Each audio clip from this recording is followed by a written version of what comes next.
Hello viewers, Assalamu alaikum and welcome back to my channel Bangladeshi King.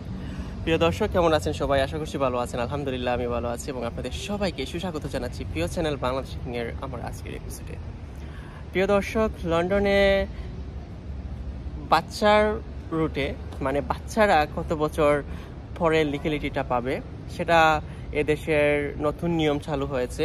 আগে যে একটা নিয়ম ছিল সেটা থেকে এখন পরিবর্তন করে আবার নতুন একটা গুড নিউজ দেওয়া হয়েছে। সেটা কি, সেই রকম বিস্তারিত নিয়ে আপনাদের সাথে কথা বলবো প্রিয় চ্যানেল বাংলাদেশি কিং এর আমার আজকের ভিডিওতে। ফুল ভিডিও কন্টিনিউ করবেন বাংলাদেশি কিং এর সাথে। আর ফার্স্ট টাইম ভিজিট করে থাকলে অবশ্যই চ্যানেলটাকে সাবস্ক্রাইব করে রাখতে কিন্তু ভুলবেন না। প্রিয় দর্শক, সবার কাছ থেকে বেশি বেশি করে সাপোর্ট পাই, আলহামদুলিল্লাহ ইদানিং একটু সাপোর্ট পাচ্ছি, এজন্য অনেক বেশি ভালো লাগছে। আর বেশি বেশি করে সাপোর্ট পেলে বেশি বেশি করে সুন্দর সুন্দর ভিডিও এবং অনেক ধরনের ইনফরমেশন আপনাদেরকে জানানোর চেষ্টা করব। প্রিয় দর্শক, বিভিন্ন ধরনের স্কিল ওয়ার্কার ভিসা যারা এদেশে এসেছেন, মাইগ্রেন্টরা যারা এসেছেন, স্পেশালি মাইগ্রেন্টদের কথাই আমি বলছি। সো যে বাচ্চা যারা সাথে নিয়ে এসেছেন বিভিন্ন স্কিল ওয়ার্কার ভিসা বা স্টুডেন্ট ভিসায়, এবং যাদের এখানে এসে বাচ্চা ব্রণ হয়েছে, সো সবার ক্ষেত্রে কিন্তু সেম ওয়েটাই হবে। সেটা হচ্ছে, আগে এদেশের গভর্নমেন্টের রুল ছিল যে 7 বছর এদেশে একটা বাচ্চা লিগ্যাল প্রসেসিংয়ে থাকলে 7 বছর পরে সেটেলমেন্টের জন্য অ্যাপ্লাই করতে পারবে।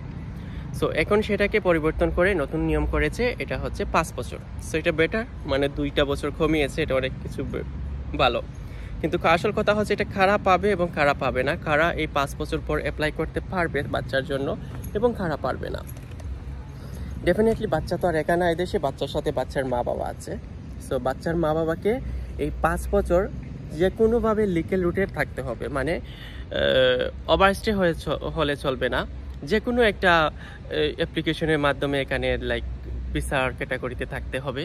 লাইক আপনি বলি, একজন যারা বাচ্চার মা এসেছে বা বাবা 5 বছর একটা স্কিল ওয়ার্কার ভিসা, যে কোনো স্কিল ওয়ার্কার ভিসা হোক, সেটা রেস্টুরেন্ট হোক বা ও হেলথ কেয়ার হোক বা আদার্স যে কোনো কিছুই হোক। সো 5 বছর তারা ওই তাদের কোম্পানিটা বা তাদের রেস্টুরেন্টটা আছে, তারা ঠিকঠাক মতো চলছে, ভিসা চলছে, দেন তারা 5 বছর পরে ইজিলি বাচ্চার জন্যই অ্যাপ্লাই করতে পারবে। আর তাদের যে আইএলআর একটা বিষয়টা, সেটা তো এখন নতুন নিয়ম করেছে 10 বছর, কেউ বলছে পুরাতন যারা তারা 5 বছর, সেটা আমি অন্য ভিডিওতে ডিসকাস করব। সো অথবা এখানে দেখা গেছে যে সবার কিন্তু কোম্পানি থাকে না, কোম্পানি লাইসেন্স রিমুভ হয়ে যায়, অথবা স্পন্সরশিপ আপনার ক্যান্সেল হয়ে যায়। সো তখন আপনি কি করবেন? তখন তো আপনি আপনার 60 ডেজ লেটার চলে আসলো, আপনি ওভারস্টে হয়ে গেলেন। ওভারস্টে হয়ে গেলে কিন্তু 5 বছর পরে বাচ্চার জন্য কিন্তু আপনি অ্যাপ্লাই করতে পারবেন না। সো সেক্ষেত্রেও আপনার উপায় আছে, 60 ডেজ লেটার যখন আসবে, স্পন্সরশিপ বাতিল হয়ে গেলে বা কোম্পানি রিমুভ হয়ে গেলে, তখন আপনি অন্য একটা কোম্পানি দেখে আপনাকে অবশ্যই ভিসা সুইচ করতে হবে।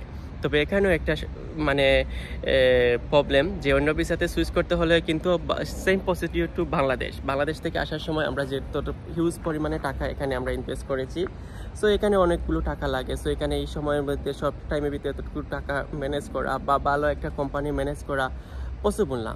কিন্তু এদিকে আমার 60 ডেজ লেটারও পার হয়ে যাচ্ছে, তখন তো আমি ওভারস্টে হয়ে যাবো। ওভারস্টে হলে 5 বছর পরে বাচ্চার জন্য পাবো না। তখন এদেশে আরেকটা রুলস এখানে গভর্নমেন্ট চালু আছে, সেটা হচ্ছে অ্যাসাইলাম। যদি আপনি অ্যাসাইলাম ক্লেম করেন, যে আপনার যে প্রবলেমটাই, যে কোনো প্রবলেমের কারণে, তখন ওই অ্যাসাইলামের আপনার প্রসিডিউরটা চলতে আই হোপ আপনার 5 বছর হয়ে যাবে। অ্যাসাইলামে like first interview, second interview, then যদি আপনার সেকেন্ড ইন্টারভিউ পরে যদি আপনার ফাইনাল রেজাল্টটা আসে, সেটাতে যদি আপনি গ্রান্ট হয়ে যান, সব কিছু প্রুফ আপনি করতে পারেন গভর্নমেন্টের কাছে, তাহলে তো আলহামদুলিল্লাহ আপনিও লিগ্যালিটি পেলেন এবং সাথে আপনার বাচ্চাও পেলো। আর বাই চান্স যদি আপনি গ্রান্ট না হন, তখন আপনার আপিলের একটা অপশন থাকে। সো আপিল এগুলো মিলিয়ে এবং ফার্স্টের যে কয়েক বছর গেল সব কিছু মিলিয়ে কিন্তু 5 বছরটা কাভার হয়ে যাবে কোনো রকম, আই হোপ। সো 5 বছর হলেই কিন্তু বাচ্চার জন্য আপনি অ্যাপ্লাই করতে পারছেন। আর বাচ্চা যদি এদেশে সরকার গভর্নমেন্ট থাকার পারমিশন দেয়, তো বাচ্চা তো একা থাকতে পারবে না। ডেফিনেটলি বাচ্চার সাথে বাচ্চার মা বাবাকে অ্যালাউড করতে হবে, কারণ একটা বাচ্চা 18 বছরের আগ পর্যন্ত মানে চাইল্ড। সো সেক্ষেত্রে কিন্তু 18 বছর পর্যন্ত ডেফিনেটলি বাচ্চার বাচ্চার মা বাবাকে অ্যালাউড করবে, এবং 18 বছর পর সেটা জানি না কি হবে। সো আই হোপ আপনারা বুঝতে পেরেছেন যে মা বাবাকে অবশ্যই বৈধভাবে, মানে এদেশের কোনো একটা অ্যাপ্লিকেশনের প্রসেসিংয়ে এরকম থাকতে হবে যে আপনি কোনো একটা অ্যাপ্লিকেশন করেছেন, সেটা প্রসেসিংয়ে আছে।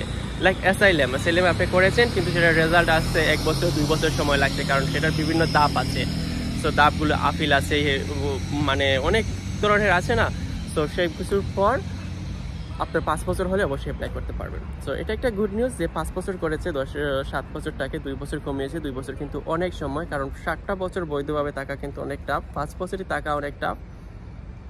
সো ঠিক আছে প্রিয় দর্শক, কথা বাড়াবো না, প্রিয় চ্যানেল বাংলাদেশি কিং এর ভিডিওটা এখানে শেষ করবো, আর দেখা হবে নেক্সট ডে। ভালো থাকুন সবাই, আল্লাহ হাফিজ, বাই বাই।